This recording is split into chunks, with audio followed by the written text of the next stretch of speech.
আজি ৰঙিয়াৰ অতিৰিক্ত জিলা আৰু সত্ৰ ন্যায়াধীশ আদালতৰ ন্যায়াধীশ মহোদয়ে আজি এক গোচৰ সংক্ৰান্তে হত্যাকাণ্ডৰ গোচৰ সংক্ৰান্তে সেশন কেছ নম্বৰ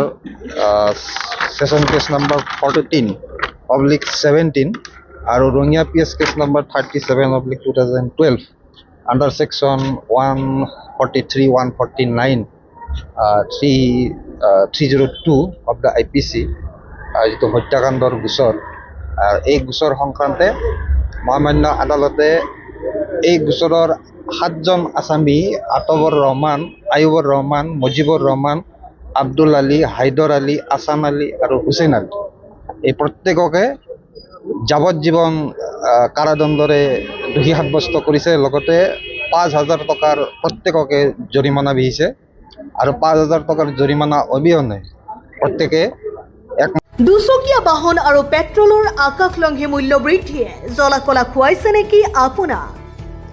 তেন্তে এতিয়াৰে পৰা আৰু চিন্তাৰ কাৰণ নাই। দুচকীয়া বাহনৰ মূল্যতকৈ 50% কম মূল্যত অথবা ছেকেণ্ড হেণ্ড দুচকীয়া বাহনৰ মূল্যত লাভ কৰিব জাপানৰ অত্যাধুনিক প্ৰযুক্তিৰে ভাৰতত নিৰ্মিত দুচকীয়া বাহন। শব্দ প্ৰদূষণ আৰু বায়ু প্ৰদূষণমুক্ত কমাকি কোম্পানীয়ে লৈ আহিছে দুচকীয়া বাইক আৰু স্কুটি। চাৰ্জিঙৰ বাবদ মাত্ৰ 10 টকা খৰচ কৰি আপুনি 55 কিলোমিটাৰৰ পৰা 322 কিলোমিটাৰ পৰ্যন্ত যাত্ৰা কৰিব পাৰিব। লিথিয়াম বেটাৰী আৰু অধিক শক্তিশালী মটৰৰ সৈতে 3 বছৰৰ ৱাৰেণ্টি লাভ কৰিব কমাকি ব্ৰেণ্ডৰ বাইক আৰু স্কুটি। লগতে থাকিব আপোনাৰ ছেকেণ্ড হেণ্ড দুচকীয়া বাহনখন এক্সচেঞ্জ কৰাৰ সুবিধা, ফাইনেন্স আৰু ইঞ্চুৰেঞ্চৰ সুবিধা। ইয়াৰ উপৰিও গ্ৰাহকৰ বাবে আছে আকৰ্ষণীয় উপহাৰ। তেন্তে পলম নকৰি আজিয়ে যোগাযোগ কৰক সুমিত মটৰ্ছৰ লগত। স্থান ৰঙিয়াৰ 27 নম্বৰ ৰাষ্ট্ৰীয় ঘাইপথৰ উদ্যানত অৱস্থিত তথা নলবাৰী অভিমুখী পথৰ দাঁতিত থকা গুৰু গোবিন্দ ধাবাৰ কাষত সুমিত মটৰ্ছত। যোগাযোগ নম্বৰ 7002293529। যিসকলে সস্তা, নিৰাপদ আৰু পৰিৱেশ অনুকূল দুচকীয়া বাহন বিচাৰিছে তেওঁলোকৰ বাবে এয়া এক সুবৰ্ণ সুযোগ। আজিয়ে যোগাযোগ কৰক আৰু নিজৰ নতুন ইলেক্ট্ৰিক বাহন লৈ আহক। সুমিত মটৰ্ছ, সস্তাত স্মাৰ্ট যাত্ৰাৰ নতুন ঠিকনা। আমাৰ চিম্পল ইমপ্ৰিজনমেণ্ট আদালতে আজি ৰাইজকে ঘোষণা কৰিছে। লগতে যি 323 অৰ্থাৎ সাধাৰণ মাৰপিটক লৈ পেলাই যিটো ধাৰা আছিলে এই ধাৰাত প্ৰত্যেককে দোষী সাব্যস্ত পাইছে আৰু তেওঁলোকক এই 323 আণ্ডাৰত 6 মাহৰ প্ৰত্যেককে 6 মাহৰ জেল আজি ৰাইজকে ঘোষণা কৰিছে। লগতে 143 আণ্ডাৰত তেওঁলোকৰ বিৰুদ্ধে যিটো ধাৰা সন্নিৱিষ্ট হৈ আছিলে এই ধাৰাটো তেওঁলোকক 6 মাহৰ চিম্পল ইমপ্ৰিজনমেণ্ট আজি এই ৰাইজকে ঘোষণা কৰিছে।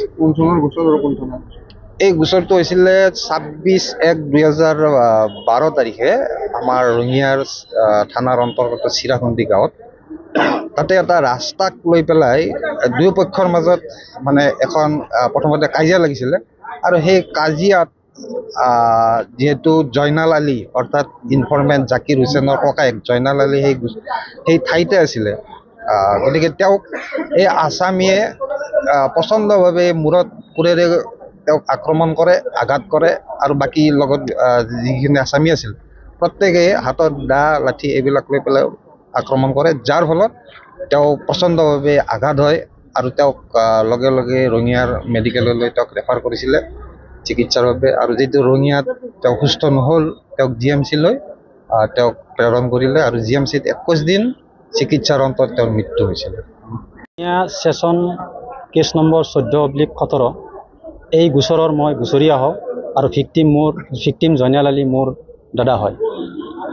আজি 14.5 বছৰ অন্তত ওপৰত আল্লাহ, তাৰপিছত এই ন্যায়ালয়ক মই যি ভৰসা কৰিছিলোঁ আজি যিটো ন্যায় পালোঁ, মোৰ লগতে মোৰ পৰিয়াল নথৈ আনন্দিত। এই ন্যায় ব্যৱস্থাৰ আনন্দিত আৰু এই যিটো ঐতিহাসিক ৰায় এই ৰায়ৰ অনুসৰণ কৰি সমাজত আৰু দ্বিতীয়বাৰ পুনৰাই যাতে এনেকুৱা ধৰণৰ ঘটনা নহয় মানুহৰ অনুসৰণ এটা হ'ব।